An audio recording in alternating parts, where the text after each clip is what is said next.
Warm greetings, dear ones, and welcome to worship at Unity Church-Unitarian. Welcome to this time we set aside each week to help us find and keep our balance, to think about those things that matter most, to root out racism in ourselves and in the world, and to align ourselves to integrity, service, and joy.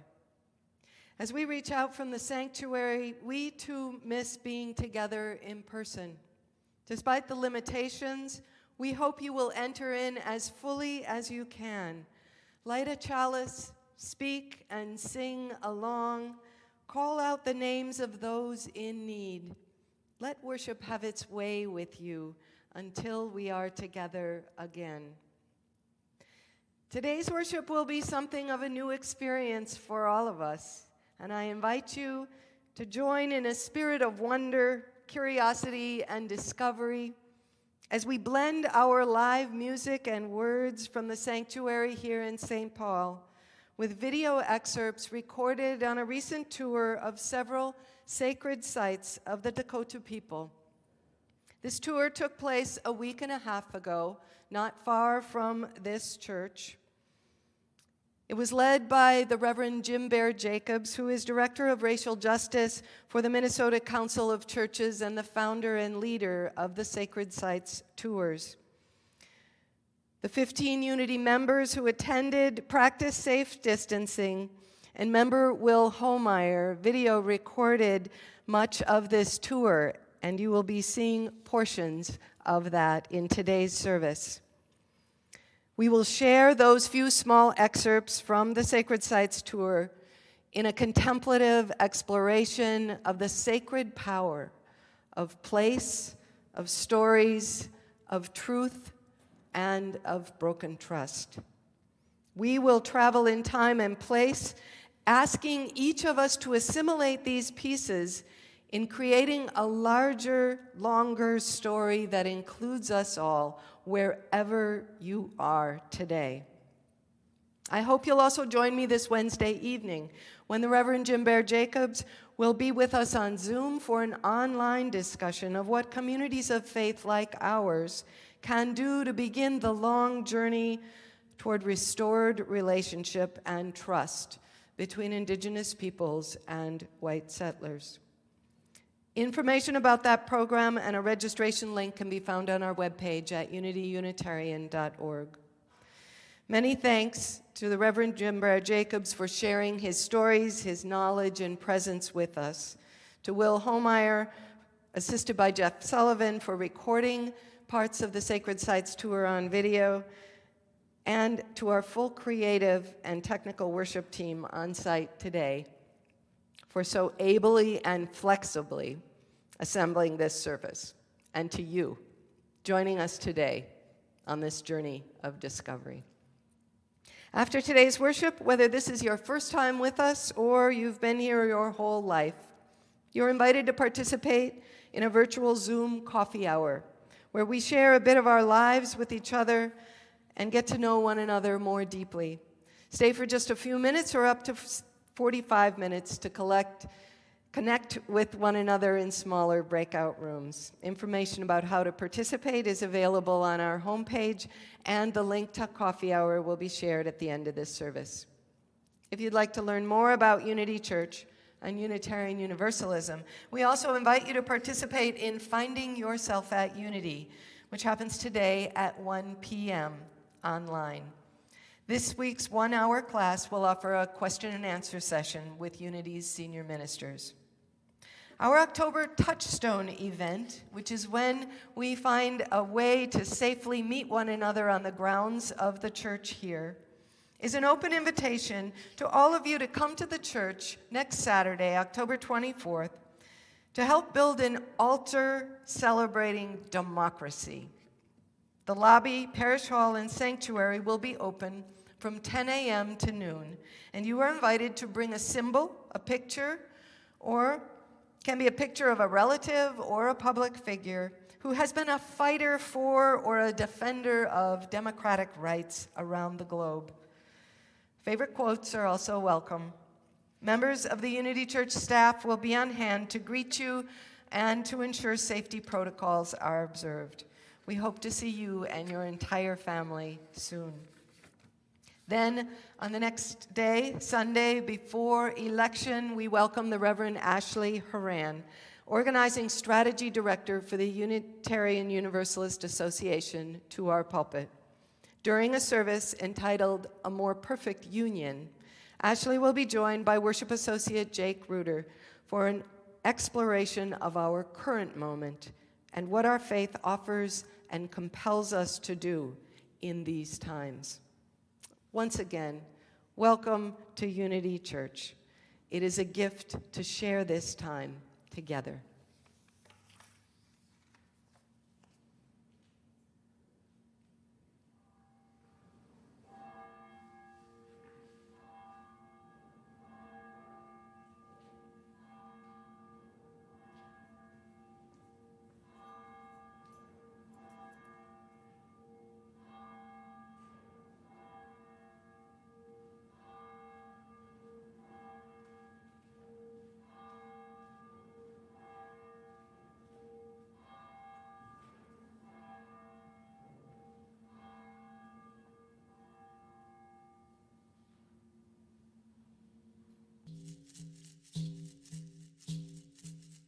We are literally just above the confluence of the Mississippi and Minnesota rivers, and that's what gives this place the name Bedote. And Bedote just speaks of a place where two bodies of water come together. For the Dakota people, this is the place of first creation. Their very first stories are held in this land, in this river valley below me. This is the place of first creation. This is where human eyes first beheld a sunrise. This is the place where human ears first heard the birds calling to each other. So this place of first creation, this Genesis, if you will, that story that's held here gives this land the significance of being some of the most sacred land for Dakota people.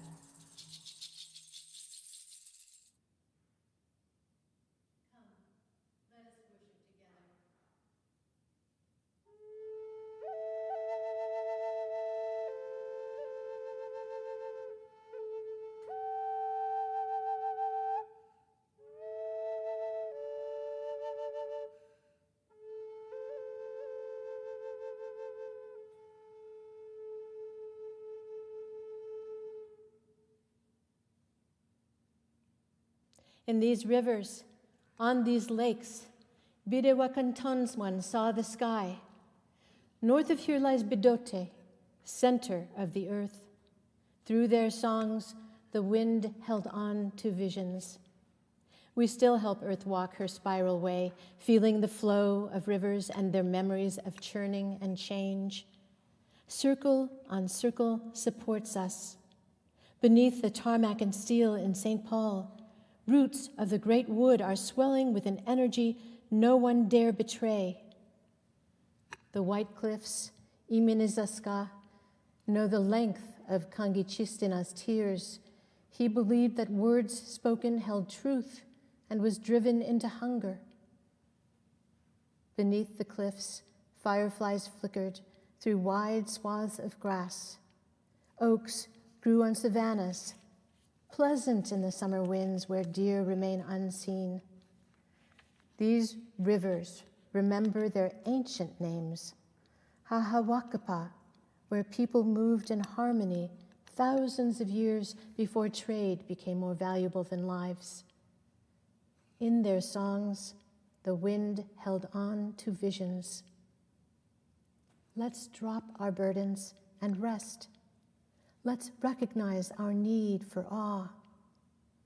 South of here, the rivers meet and mingle, bridges and roads, highway signs, traffic ongoing.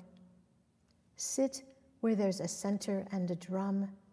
Feel the confluence of energies enter our hearts so their burning begins to matter.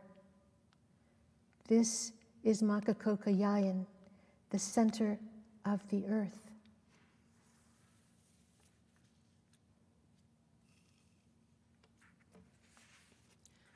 Please join me in a moment of silent meditation as we share a video of the burning sage that accompanied Jim Baer's storytelling with Unity members last week.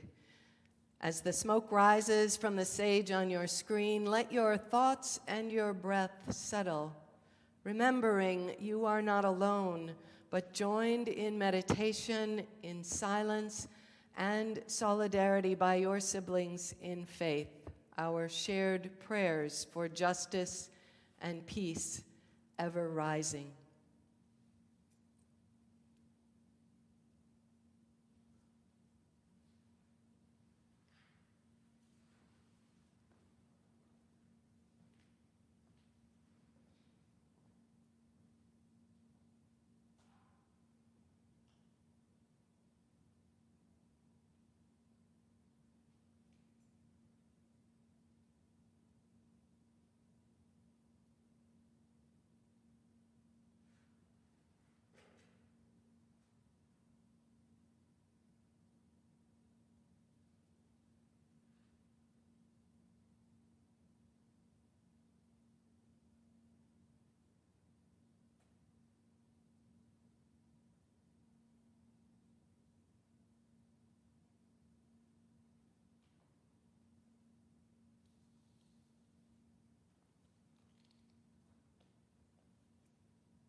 Each time we gather for worship, we set aside a moment to expand the caring ministry of this congregation.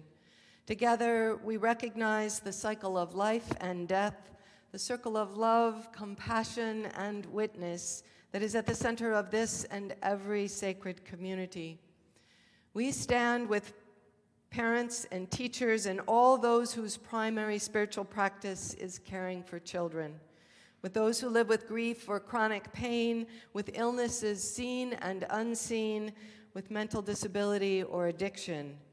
We pray for our neighbors in prison and for those who care for family members in ill health. Also for those who are struggling to stay afloat in the midst of poverty. Our lives are blessed by those who knowingly and with curiosity and courage face their final days. We pray for those in harm's way, for the wisdom and strength of the leaders of the world, and for the people of this courageous congregation, as together we live into our longing to embody and help build the beloved community. Will you pray for these we now name? We hold baby Dara William Campbell in our healing thoughts and prayers. Just over 3 weeks old last week, Dara underwent surgery and is now recovering well. Along with Dara, we hold his parents, Delaney Webb and Brian Campbell, and grandparents Linny Seams and Billy Webb, as they lovingly support Dara's healing and growth. We also send our healing thoughts to Pat Rapinski, who is undergoing hip surgery this coming week. And we celebrate with Chowie's son and Dick Buggs. Chowie became a U.S. citizen this week, and that same day, he cast his ballot in this election with Dick. I can only imagine Dick saying, "Wee!" Lastly, we acknowledge all the currents of grief flowing all over the planet as lives are compromised and lost to the coronavirus. Every day, larger numbers of people are getting sick, striking our communities of color disproportionately, some of whom are struggling to recover and some of whom are lost to the virus. Every day, the grief grows. May we each light a candle of healing, memorializing all that has been lost, and for those finding their way, as we all are, to an altered life. May we stand in compassionate solidarity with our neighbors here at home and all around the world. May they and may we be instruments of a just and lasting peace. I now invite you to speak aloud or hold in the silent sanctuary of your heart the names of those you would like to lift today in worship.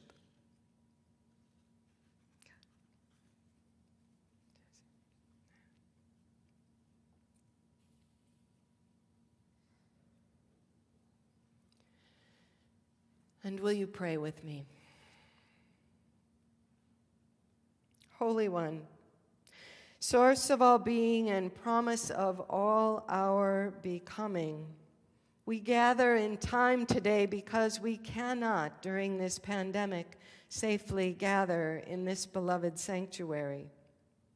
As we feel the loss and longing stirred by this extended absence, we pray that we might more deeply understand the sacred power of space and place and the stories that rise from it. May our sorrow in this time open our hearts to greater compassion for all those exiled today or in the past from their own sacred sites and homeland. To be the indigenous people of any land means your stories start nowhere else but in that place. So the Dakota people, who have always dwelled in this land where this sanctuary sits, share their stories of both creation and captivity as being rooted right here along the Mississippi and Minnesota rivers running through the Twin Cities. As we worship on this land today and each day that we do, may we learn these stories too often forgotten or ignored. May we wrestle with their pain and gratefully receive their beauty and their wisdom. May we pledge our hearts to the work of restoring trust and relationship that has been long broken by greed and cruelty, by hunger and fear, by trickery, or by simply turning away. And as we live into this pledge, may we discover the healing of old traumas and new freedom, a freedom from the shackles that accompany any denial of difficult truths. Spirit of life, we call to you today, asking that the ground, as the ground of our very being, guide us with the stories that have made this place and now call to us to find our place in the stories, our place in helping to make a more just and peaceful future. May it be so, and amen. I invite you now to sing with me, Spirit of Life.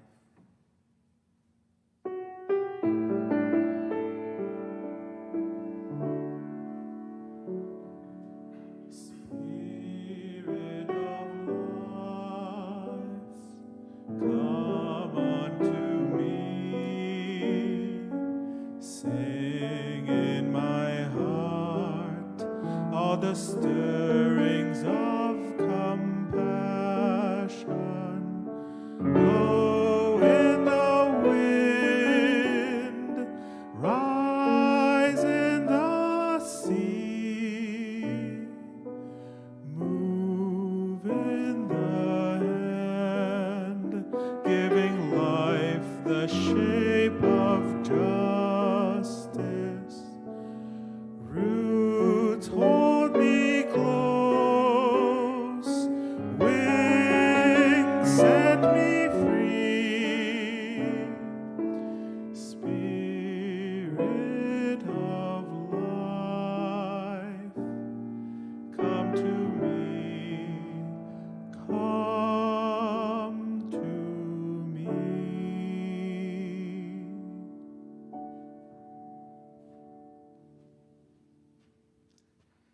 Good morning, and a special welcome to our children and families joining in this morning's worship service. Wise teachers and elders say that each forest and grassland, each desert, prairie, and wetland has its particular rocks and plants and animals and waterways, but also stories.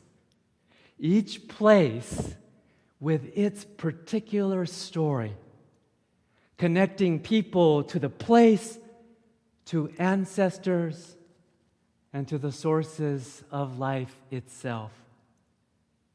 This morning, our guest storyteller is the Reverend Jim Bear Jacobs, a partner in our wider work of justice, whom we have already heard earlier in the worship service. Jim Bear says, if we're going to live in a place, we owe it to the indigenous people of this place to know their stories. So I invite the children, come a little closer so that we can hear one of the creation stories of the Dakota people, of how this place, this world was made, and of the people, the first people who live in this very place where we live.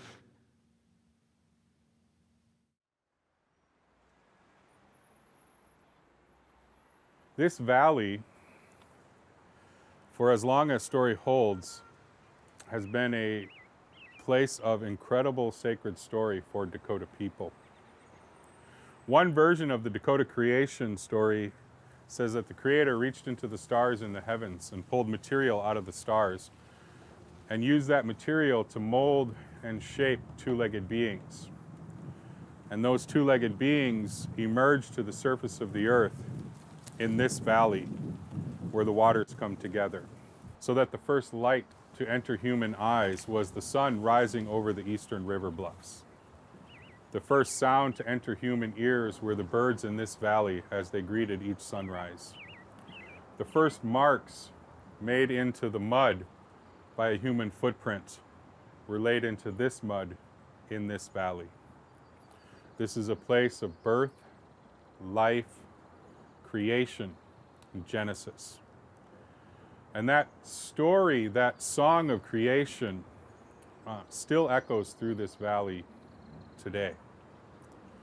And that song has called people to it for as long as story holds. We have stories from back generations ago, back when Dakota people lived in villages that dotted the landscape all around here.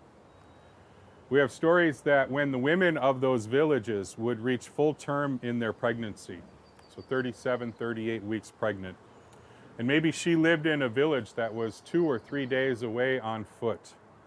The story holds that those women who were fully pregnant would leave their village and they would walk that 2 or 3 days to reach this valley to give birth to their child in this sacred space, so that the story of their child and the story of their ancestors weaves together in an unbroken tapestry, so that the first light to enter their baby's eyes is the same sun rising over the eastern bluffs, and the first sound to enter their baby's ears are these same birds that greeted their ancestors.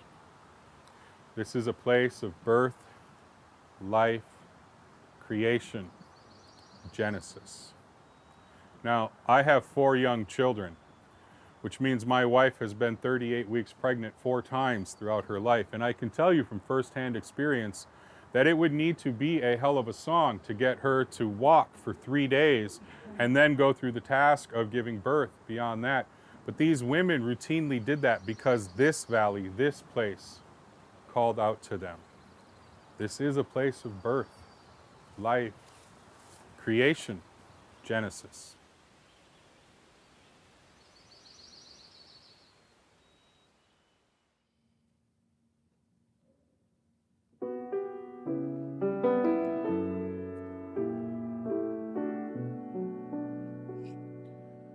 Roots hold me close, wings set me free. Spirit of life, come to me, come to me.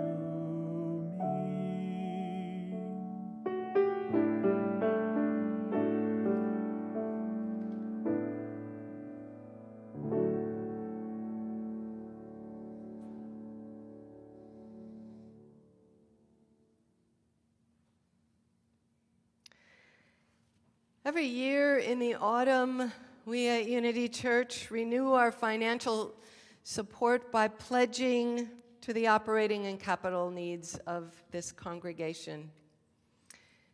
This morning, we celebrate our progress. We are almost 3/4 of the way to our goal, and this is a tremendous thing.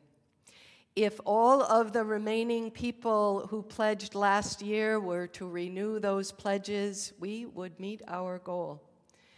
And for that, I am grateful. And if you have not yet submitted your pledge, or you haven't done so before and you are moved to do so this year, I encourage you to do so soon. Your support of this church is an expression of the promises we make to one another and to the world. Though the future is so unclear, we can't let fear undermine the strength of the ministry that we share. Please do your best to be generous with the church. Even if you are not a pledging member, you can donate to the church today. And today we are sharing the offering with the organization Indigenous Roots, which is on the east side of St. Paul and is a vibrant collective of primarily east side residents, artists, who are dedicated to building and supporting opportunities for Indigenous people and communities of color, while promoting and practicing holistic well-being through arts, culture, and tradition. These are practices near and dear to our heart here at Unity. In this COVID time, Indigenous Roots is devoting much of its work to supporting young artists through developmental and learning opportunities. So we hope you will give generously.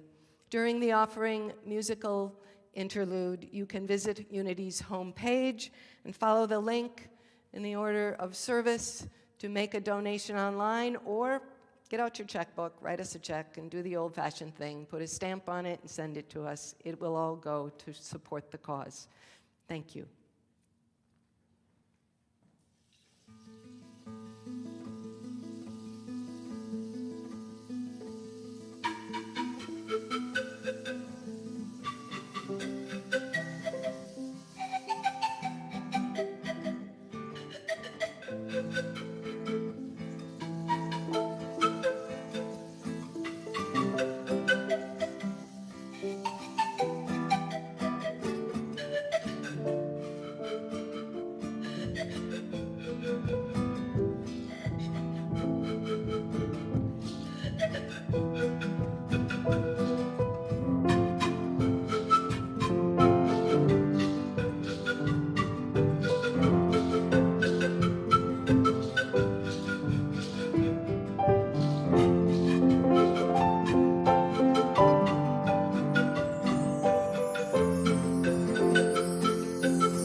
Mia and Vladimir, it is a joy to have you with us again today.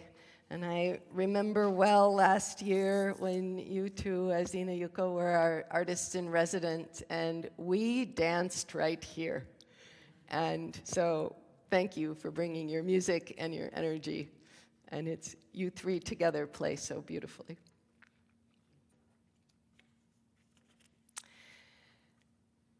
I share with you this reading from Lia Rivamonte, a citizen of the United States and the Lakota people nation, from her book, Whereas.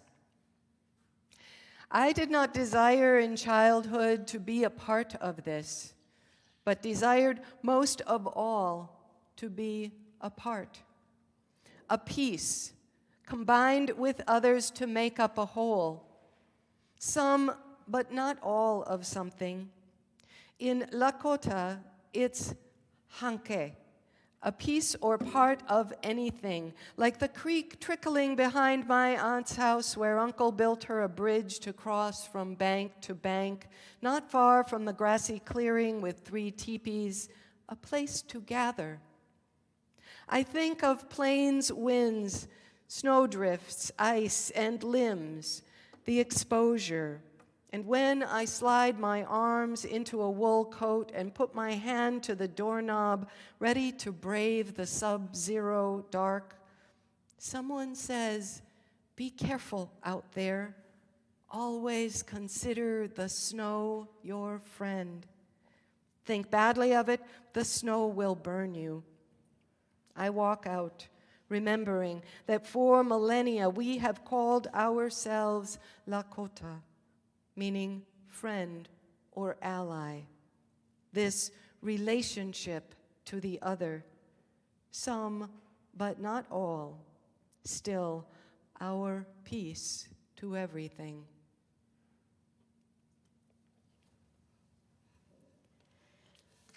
My family of origin is an immigrant family, and unless you are indigenous to this land, so is yours. But because my parents and grandparents arrived here more recently, relatively speaking, in the 1930s to be specific, I have tended to feel less responsible for the sins on which this country was built. My ancestors were not slave owners, nor did they come here, assert that the land was now their own, and attempt to eradicate forever the people who had been living here for generations. Nevertheless, upon their arrival, they had an expectation that if they followed the law and prevailing customs, that they too might also one day claim a piece of the Lakota everything, as in Lia Rivamonte's poem. And in reflection, I find this just a bit ironic. After all, the land of my ancestors and their culture, their languages, their spiritual practices and social structures, their whole existence was also nearly destroyed by colonizers, European men who never dreamed of questioning their own superiority and entitlement. And while those men eventually left in body, their legacy has influenced every part of Filipino identity, an identity that still remains, for many, fragmented, in pieces. In a sense, it is even with more shame that I did not count myself answerable to the notion of having taken something that did not belong to me. As children, growing up in Northern California, we were taught very little about the Miwok, the name of the tribe that had originally inhabited the area in which we lived. Because the landscape was so intensely beautiful, and my friends and I spent much of our time outdoors, we liked to imagine their lives to be pastoral and idyllic. We were told that Miwok families were a gentle, peaceful people, that they were hunters and gatherers. We pictured them running freely up and down the Golden Hills, chasing rabbits and climbing the gnarled black oaks, just as we did, to enjoy the vistas of valleys and marshlands. The local museum in the town I was raised holds examples of their simple domestic tools with images of their earthen homes. It was much later that we learned, and not in school, that Spanish missionaries broke up their villages, separated their families, and that they were eventually wiped out by the sicknesses brought by these strangers to their land. We were not taught this at my Catholic elementary school, nor was it ever mentioned during the history lessons at my Catholic high school. It was more through our own curiosity and interest that we discovered anything about who had lived there long, long before the blueprints of our subdivisions were drawn with the fine, precise lines that imprinted our dreams of the perfect American life. So, how do I begin to square my own complicity in this heinous crime that is still being perpetrated as I speak? Maybe I can begin by thinking of plains winds, snowdrifts, ice, and limbs, the exposure, as Long Soldier does in her poem. And when I slide my arms into a wool coat and put my hand to the doorknob, ready to brave the sub-zero dark, maybe I can begin by taking the steps to becoming an ally to those people whose lands I stand on every day, by learning their stories of their loss, of their pain, and of their grief, and hold it with them in my heart. And then telling to others, anyone who will listen, what I have learned. Maybe this is one way I can begin to become one tiny part of that larger whole.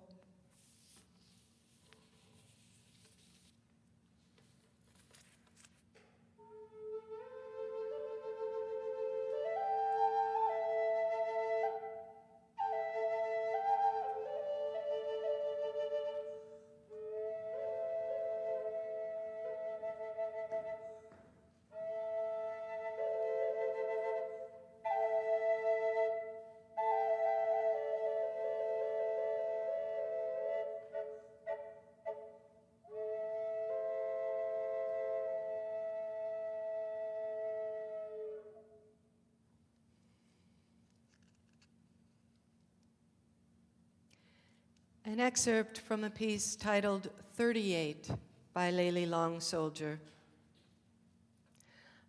I want to tell you about the Sioux uprising, but I don't know where to begin. I may jump around and details will not unfold in chronological order. Keep in mind, I am not a historian.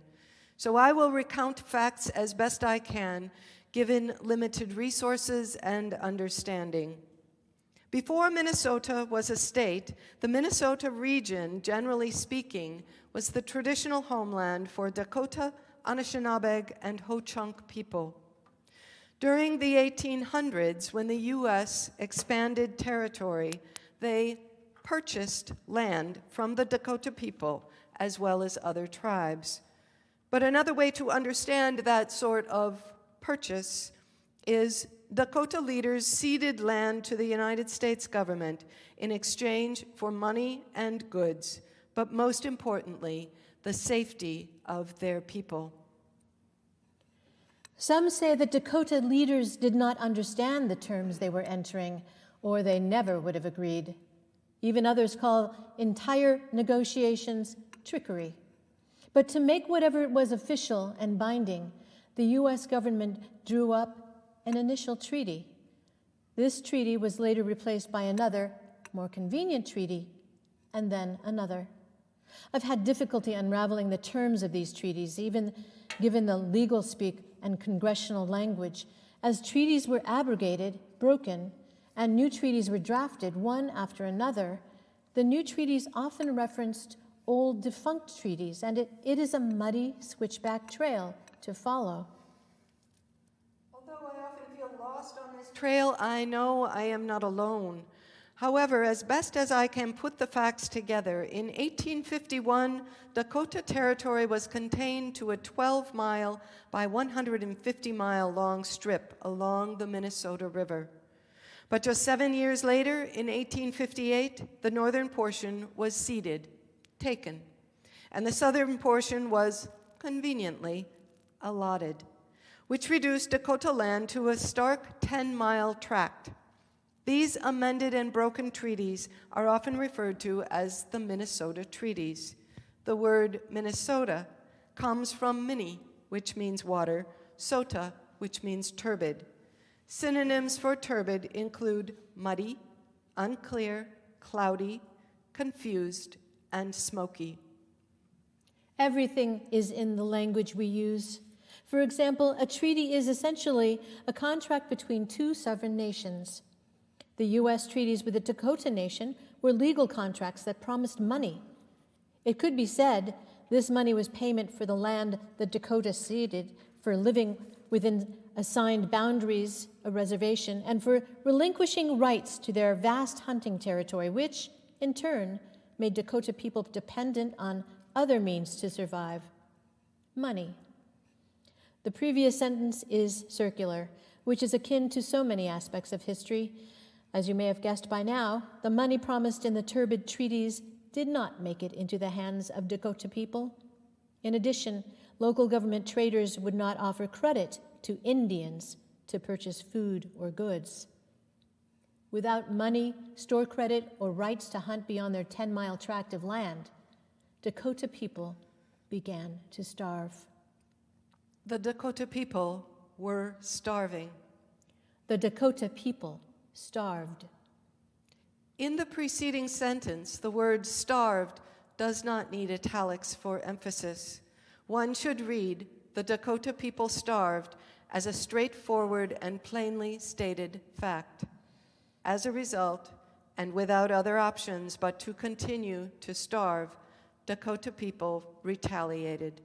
Dakota warriors organized, struck out, and killed settlers and traders. This revolt is called the Sioux Uprising. Eventually, the U.S. cavalry came to Minnesota to confront the uprising. Over 1,000 Dakota people were sent to prison. As already mentioned, 38 Dakota men were subsequently hanged.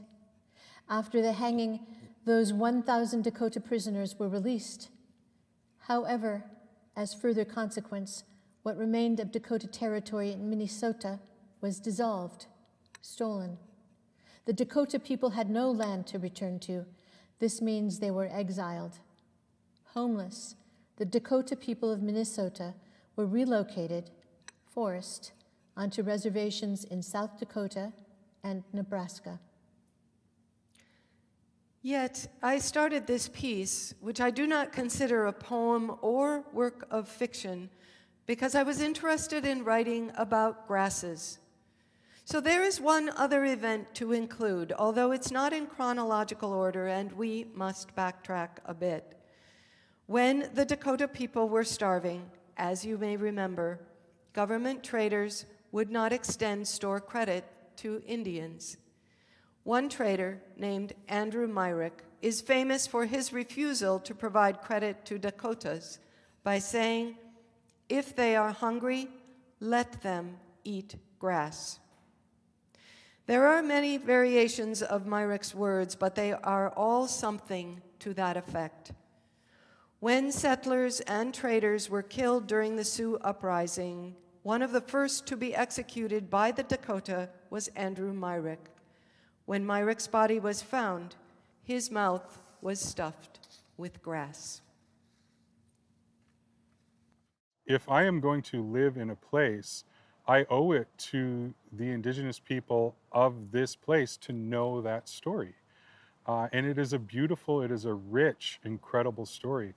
And so I think none of us can get off the hook, right? We are here, whether we moved here, whether we were born here, whether we're immigrants from another land, you are here now. And you owe it to the indigenous people to know this story. And I think that in knowing that story, then it awakens in us a responsibility. And how do we hold that story? How do we wrestle with that story in a meaningful way? Even if you don't know the story very well, you know that the relationship between communities of faith, between governing agencies, between the US military, US government, all of these churches, you know that that story is just wrought with trauma, with deep, deep hurt.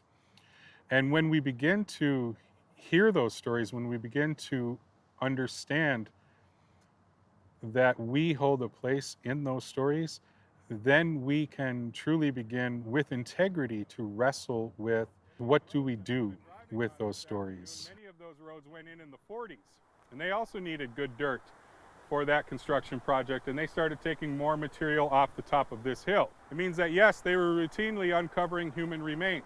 From a perspective of a community of faith, we love to speak of healing, we love to speak of restoration, we love to speak of the completeness of humanity. So much so that those words can really become so overly used they're meaningless. And if we're really going to, with integrity, speak of healing and repair, then it has to begin with deep, deep truth-telling and listening to those stories that come from the shadows, that come from those voices that have long been ignored. And I think that that then calls us into a season of lament. An excerpt from Spirit Car by Diane Wilson. I understood finally that as a witness to my family's experience and that of the Dakota people, our daily lives are only the tip of the mountain that rises above hundreds of years of generations, whose experience, acknowledged or not, has everything to do with the people we become. We are the sum of those who have come before us, good, bad, wise, and indifferent. We build our lives on top of that mountain.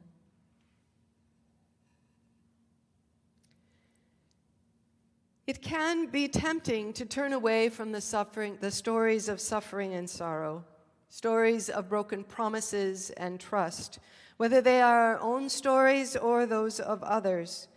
To convince ourselves the most important task when trust has been broken is to move on. This premise is at the root of the earliest American immigration stories, in which European settlers left their homes and moved to a new life in a new land. It is also, in fact, a core teaching of dominant white culture, that stories can be left behind, that history unfolds in a straight line, that each year puts more distance between us and whatever the past holds, personally or ancestrally. That stories from the past can be contained, separated from who we are and how we live today. This promises a certain kind of freedom, freedom from the past, and it comes with a high cost, loosening us from our roots as it does, leaving us like tumbleweed to blow across the land. Indigenous teachings present a different understanding, that stories are held and layered in place, that time unfolds seasonally, forever turning and returning in cycles continually planted in what has passed before, that wherever we are, we build our lives on the mountains made of those layered stories. That whenever we arrived wherever we are, we each have a part in the story of that place as it continues today. Do you know the stories of old in the place where you are? Do you know whose creation stories trace back to the ground beneath your feet? Today, as we explore the stories in this land, beneath the sanctuary in which I stand today, I ask you to linger with me for a while, wherever you are, to open your heart to the songs of history and place, to let their beauty and their sorrow touch and teach you, to enter with me in a season of lament. Surely there is enough for each of us to lament right now without even turning to history. Perhaps you are wondering, is this really the right time to revisit history's losses? I believe it is. Because one thing we know about grief is that when it is shared, it can open the way for a surprisingly beautiful transformation and for relationships. Another is that in this time of exile from our own gatherings in this church sanctuary, perhaps the longing we feel might awaken a new understanding of the losses and longings of so many indigenous people exiled from their own sacred sites and gatherings. So stay with me, friends. I want to share a bit of what I learned about the broken trust between indigenous peoples and the white settlers of this land. Like the poet Lely Longsoldier, my words may jump around a bit, but they will circle back again. When we dig down through history, it is not always a straight line through time that marks the way. A few facts. In the nearly 100 years between 1978 and 1871, the U.S. government entered into more than 500 treaties with the First Nations of this land. Many of these treaties were negotiated under threat of violence or starvation. All of these treaties have since been violated or outright broken by the United States government. Let me say that again. All of these treaties have either been violated or outright broken by the United States government. In 1862, this region was stricken by drought. The Dakota people were starving. Jim Bear Jacobs points out they were not merely food insecure. They were starving. Their babies, as babies do when starving, cried non-stop in a survival instinct. In an effort to quiet their children's cries, even for a little while, the story is told that some parents fed some of their children grass to fill their stomachs, even though for humans there is negative nutritional value in eating it. Imagine, in the pain of this scenario, being denied access to food because the payments you and your children were promised by treaty were not being made. Imagine hearing the words of the white man who refused the Dakota's people's plea for food or for credit to buy it by saying, "Let them eat grass." Imagine your children crying again when the grass failed to sustain them. It is tempting to think this would not happen today, or that the people who were part of this story then were somehow different from those of us who are here today, Dakota people and others. It is tempting to contain this story from the truths of our own times. A few more facts. In 1852, the first Unitarian sermon was preached in St. Paul. In 1858, the same year Minnesota was granted statehood, 16 people in St. Paul pledged money to support a year's worth of Unitarian services. After the Sioux Uprising of 1862, 1,700 Dakota people who surrendered and were promised safety in that surrender, primarily women, children, and elders, were rounded up and force-marched 120 miles in the late fall cold to a concentration camp at Fort Snelling. That winter, 300 to 400 of these people died of starvation, exposure, and illness. The following March, the United States Congress passed a law exiling the Dakota people from Minnesota. Those who survived the winter in the concentration camp were taken by boat to the Crow Creek Reservation in South Dakota, where many more of them died of starvation. White settlers here were then permitted to claim the remaining Dakota land in the area now known as the Twin Cities. The law exiling the Dakota from Minnesota is still on federal books today. In 1872, this congregation, then known as Unity Church, was established in St. Paul, introducing a new theology that was not creedal, but covenantal. It was based on freedom of conscience and born of an insistence on freedom of religion within and beyond the church. 11 years later, in 1883, the U.S. Department of Interior decreed that any practice of Indian religious dances and feasts would be punished with imprisonment or withholding food for up to 30 days.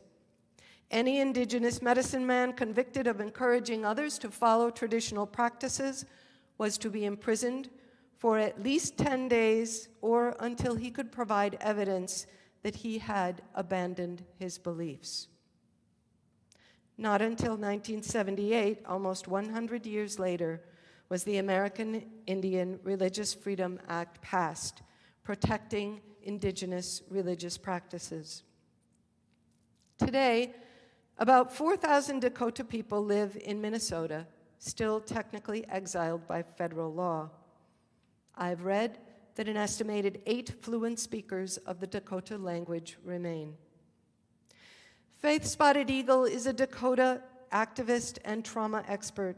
She notes how repeated trauma has been layered into the lives of indigenous people, past and present. The original treaties, she points out, were explicitly intended to take land from the First Nations, creating trauma even before the treaties were broken. The lack of land led to a loss of hunting access, creating starvation, an ongoing trauma. The taking of one's language, now understood to be an act of war, adds another layer of trauma. The outlawing of ceremonies, another layer. The relocation of thousands of indigenous children taken from their homes to attend Christian boarding schools adds a wide and deep layer of trauma.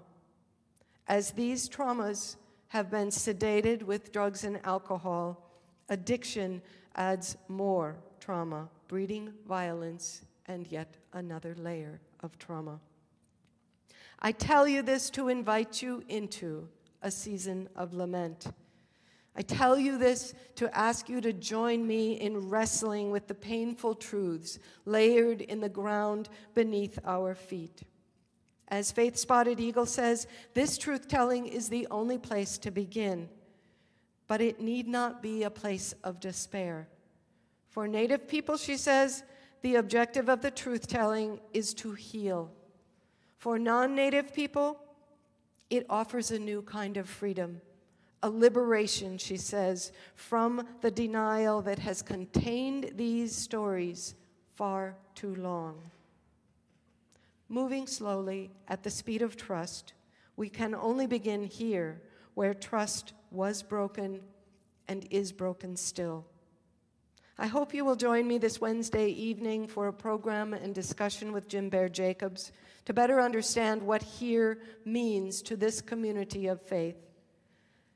Turning our attention to these truths and stories as we have today, they call us first to lament.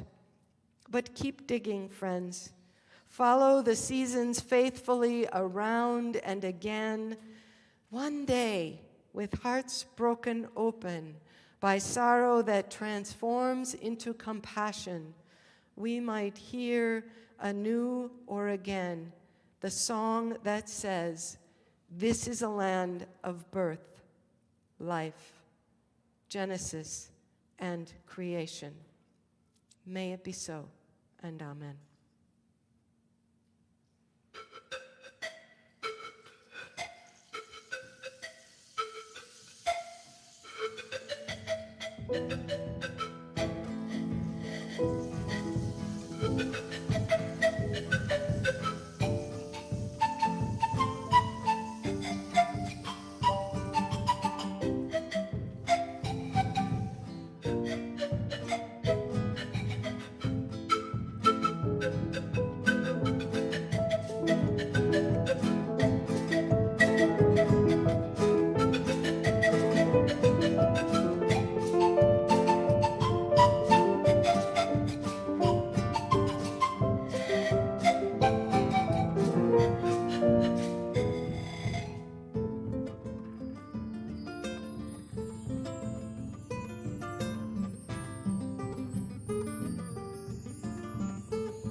Friends, wherever you are can be a place of birth, life, Genesis, and creation.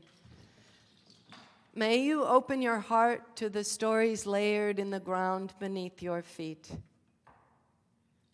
Every day is an invitation to begin again in love.